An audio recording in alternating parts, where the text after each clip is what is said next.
Saudara-saudara yang dikasihi Tuhan, selamat berjumpa kembali di kanal Farem 195 di episode ke-74, yang mana kita kembali bersama-sama melihat sebuah kondisi yang mengerikan yang menerpa saudara sepupu kita.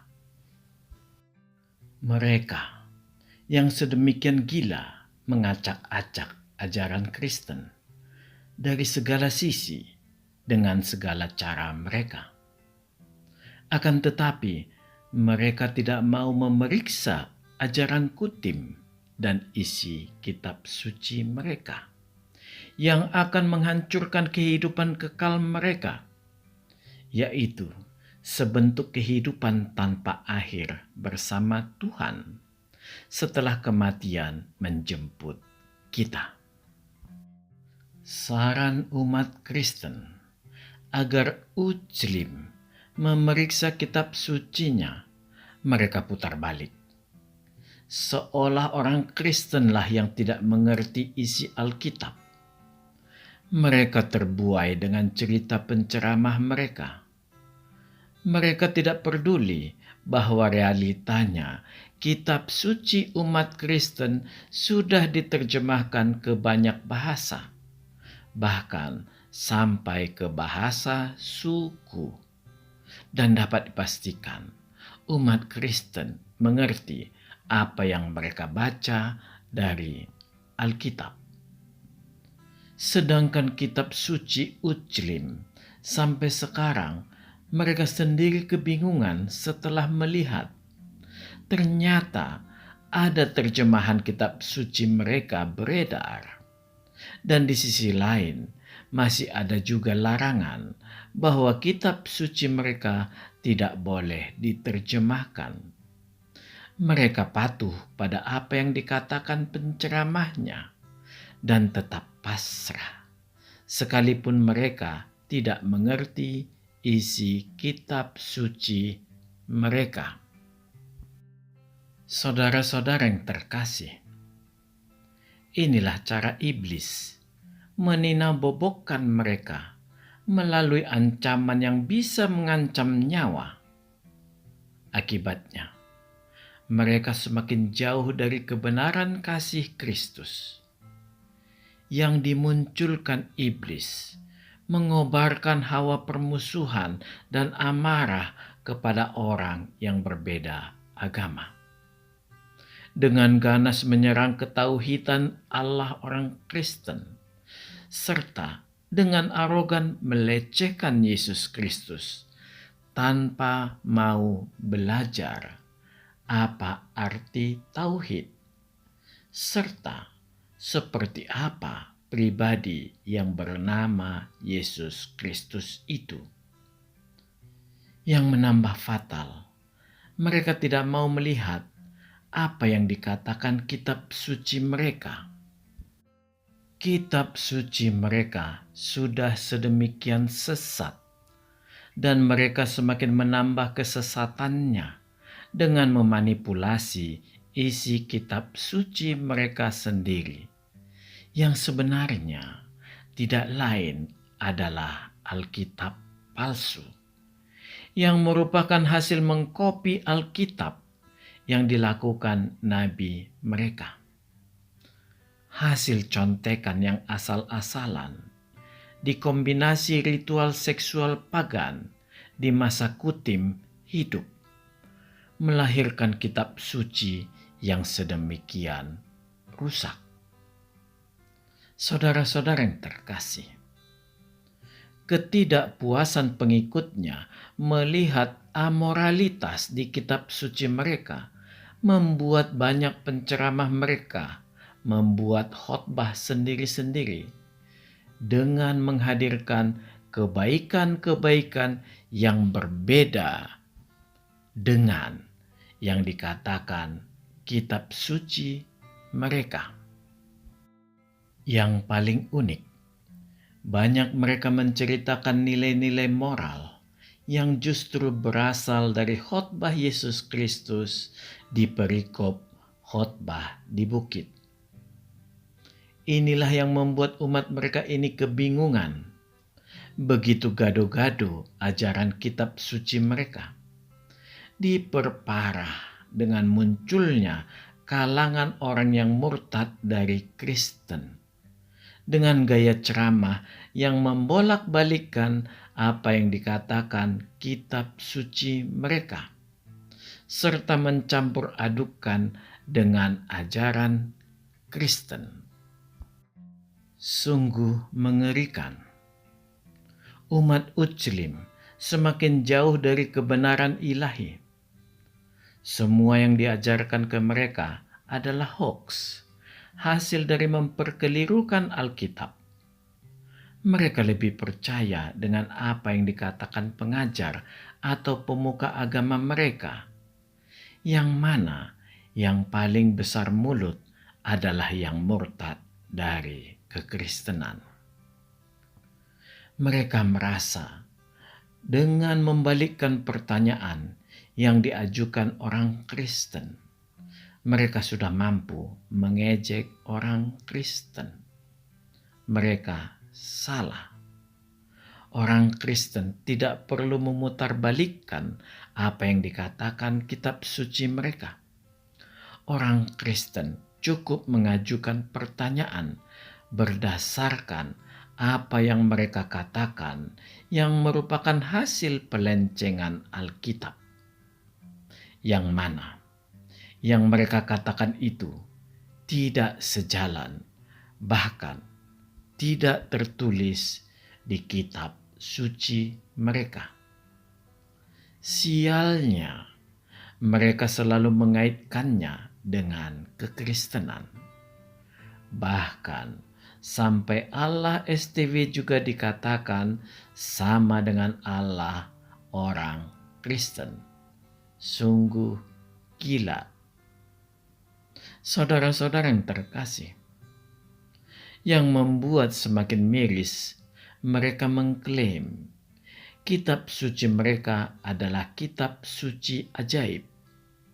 Padahal mereka tidak mengerti isinya. Mereka menantang dengan mengatakan, tidak ada orang yang mampu membuat kalimat-kalimat seperti yang ada di kitab suci mereka. Kasihan, mereka harus menelan pil pahit, karena tantangan mereka itu dipatahkan oleh kanal tanpa ragi dengan membuat ayat-ayat melalui AI. Kitab suci mereka tampak suram bila dibandingkan dengan ayat-ayat yang dibuat oleh AI yang diciptakan manusia. Artinya, betapa rendah isi yang terkandung di dalamnya. Andai kata mereka mau membaca Alkitab, maka mereka akan melihat betapa kitab suci mereka tidak akan dapat disandingkan dengan Alkitab. Memang memprihatinkan nasib umat ini yang begitu habis-habisan dipermainkan penceramah mereka, yang terus memuji-muji kitab suci mereka. Andai kata juga mereka mampu mengerti kitab suci mereka, maka mereka akan terdiam melihat betapa kitab suci mereka tidak jelas awal dan akhirnya di setiap bab. Kebanyakan tidak memiliki kontinuitas atau kesinambungan antar ayat dan bab. Untuk menutup kekacauan ini, mereka hanya dituntut untuk membaca dalam bahasa sorga dengan suara yang dilantunkan sebaik mungkin. Bahkan diadakan lomba membaca dalam hal keindahan, bukan mengerti isinya. Tetapi syukurlah mereka tidak mengerti isinya, sehingga dunia ini relatif masih aman sampai saat ini. Saudara-saudara yang terkasih, bila kita membaca Alkitab, maka kita akan bisa melihat kontinuitas di dalamnya. Dari mulai kitab pertama, yaitu kitab Kejadian, yang berisi awal segalanya di alam manusia, yaitu penciptaan alam semesta dengan seluruh isinya. Dari sini, kisah kehidupan manusia di muka bumi ini mulai berlangsung. Semua tercatat di Alkitab, sampai terakhir di kitab Wahyu, di mana seluruh kisah manusia berakhir di hari yang ditentukan Allah sendiri dengan memberikan langit baru dan bumi baru bagi umat manusia. Itulah sorga yang dijanjikan Yesus Kristus ketika Dia naik ke sorga setelah bangkit dari kematiannya.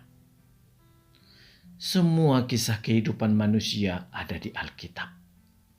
Berawal dari penulisan kitab Taurat oleh Musa, berkisar 3.200 tahun yang lalu, sampai ke masa penulisan kitab Wahyu sebelum akhir abad pertama Masehi oleh Rasul Yohanes.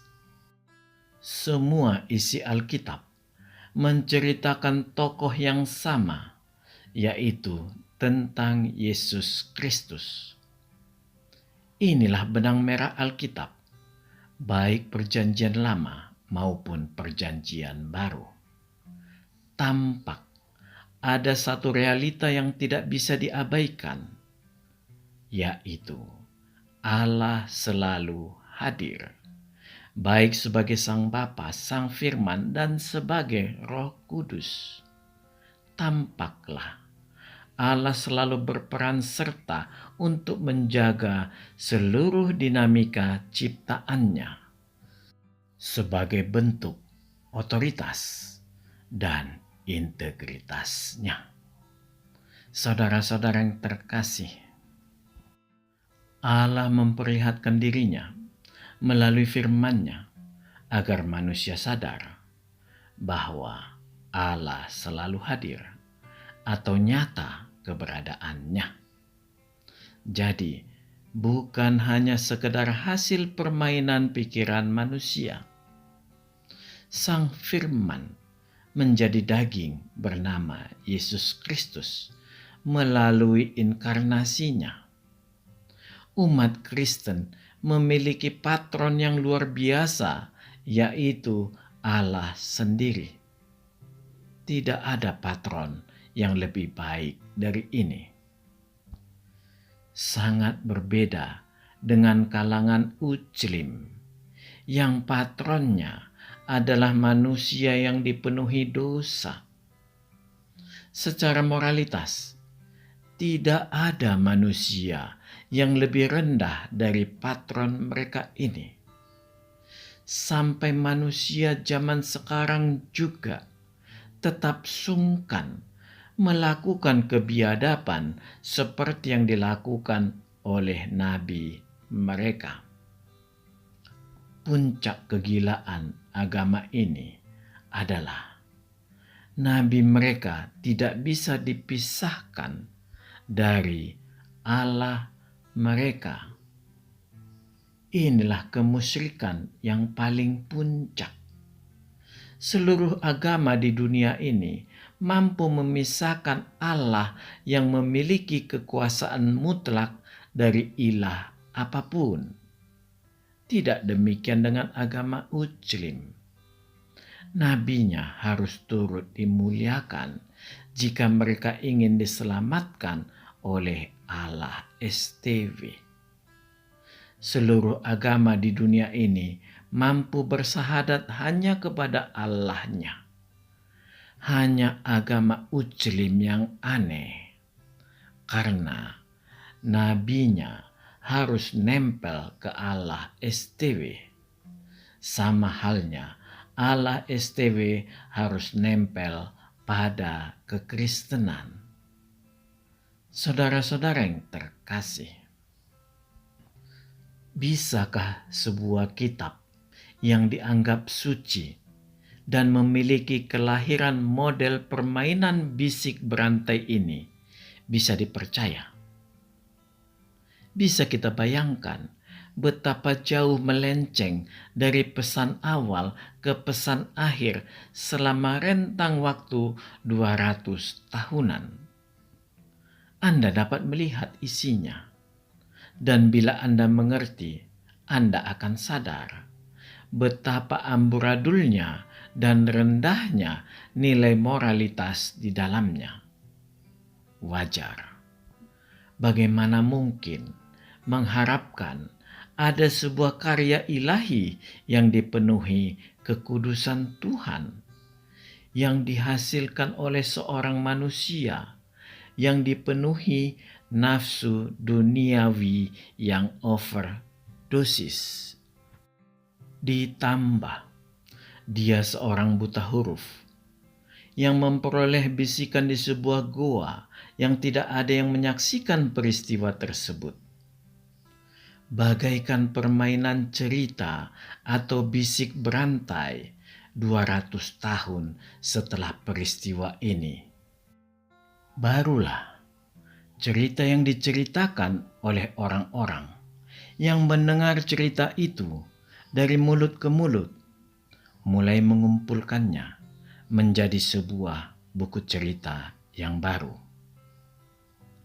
Cerita yang dihasilkan si pengumpul ini dianggap yang paling sahih, dan yang berbeda dengan itu dimusnahkan, dibakar. Hinaan-hinaan mereka pada kekristenan, terlebih pada Yesus Kristus, membuat orang Kristen bingung dan heran. Betapa beraninya mereka memutarbalikkan apa yang dikatakan kitab sucinya. Tampak mereka dikendalikan iblis yang berada di balik tirai agama ini. Itulah Allah STW. Tujuannya merendahkan Yesus Kristus dan mengangkat Nabi Kutim setinggi langit, sejajar dengan Allah STW. Inilah agama paling gila yang ada di muka bumi ini, di mana manusia disetarakan dengan Allah. Saudara-saudara yang terkasih, saya harap Anda merenung sebentar di sini untuk berbicara dengan hati Anda tentang syahadat Kristen atau janji iman percaya kekristenan. Saudara akan melihat karya Tritunggal Ilahi di dalam hidup orang Kristen, di mana Allah menyatakan dirinya akan menyertai manusia selamanya. Dan iman Kristen mempercayai itu. Sebaliknya, Anda akan merasa ngeri mendengar syahadat Uclim yang terlihat sederhana, tetapi berakibat fatal. Iya, hanya agama ini yang meminta umatnya mengatakan janji iman percaya atau syahadat dengan menyertakan manusia yang merupakan biang dosa untuk disandingkan dengan Allah. Inilah sinkretisme atau menduakan Allah atau kesyirikan yang merupakan puncak kesesatan sebuah agama. Ini memperlihatkan bahwa otoritas tentang sorga yang merupakan tempat tinggal Allah bukan merupakan otoritas mutlak milik Allah lagi. Allah mereka harus berbagi tempat dengan seorang manusia yang sampai sekarang masih menunggu masa penghakiman yang dilakukan oleh Tuhan Yesus Kristus. Saudara-saudara yang terkasih, saudara dapat membaca Alkitab dimulai dari titik manapun, dan saudara akan langsung melihat rentetan kisah yang mengikutinya. Bila saudara ingin melihat ajaran-ajaran yang penuh dengan kebijakan, maka saudara dapat membaca kitab Amsal Salomo, Pengkhotbah, atau Mazmur Daud. Bila Anda ingin melihat ajaran filosofi hidup yang sesungguhnya, yang harus dilakukan manusia, maka saudara sebaiknya membaca di kitab Injil yang berisi sabda bahagia pada perikop khotbah di bukit. Di situ, saudara dapat menemukan betapa agungnya Tuhan Yesus Kristus yang memperlihatkan bahwa Yesus Kristus adalah kasih itu sendiri. Dia sebagai Allah yang mengasihi ciptaannya, dan manusia harus hidup dalam kasih dan mengasihi. Karena di mana kasih itu berada, maka Allah hadir. Sekalipun Anda seorang Muslim, bacalah Alkitab, dan Anda akan mengerti apa kasih itu, dan menjadi paham bahwa kasih tidak dapat dipelajari.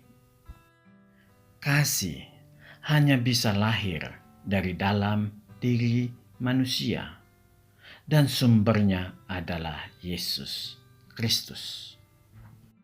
Bila saudara melakukan itu, percayalah, minimal kegilaan Anda akan berkurang, dan Anda tidak akan mengklaim Alkitab adalah nama kitab suci Anda. Saudara-saudara yang dikasihi Tuhan, sulit membuat umat Muslim ini sadar. Semua mereka klaim milik mereka, sekalipun mereka agama paling terakhir muncul. Artinya, seluruh istilah umum di kitab suci mereka sebenarnya sudah lebih dahulu dipakai oleh agama-agama yang terlebih dahulu hadir di dunia ini. Tetapi, begitulah Muslim. Bila mereka memiliki nalar, bisa dipastikan mereka bukan umat kutim. Artinya, mereka bukan Muslim, bukan umat Allah STW.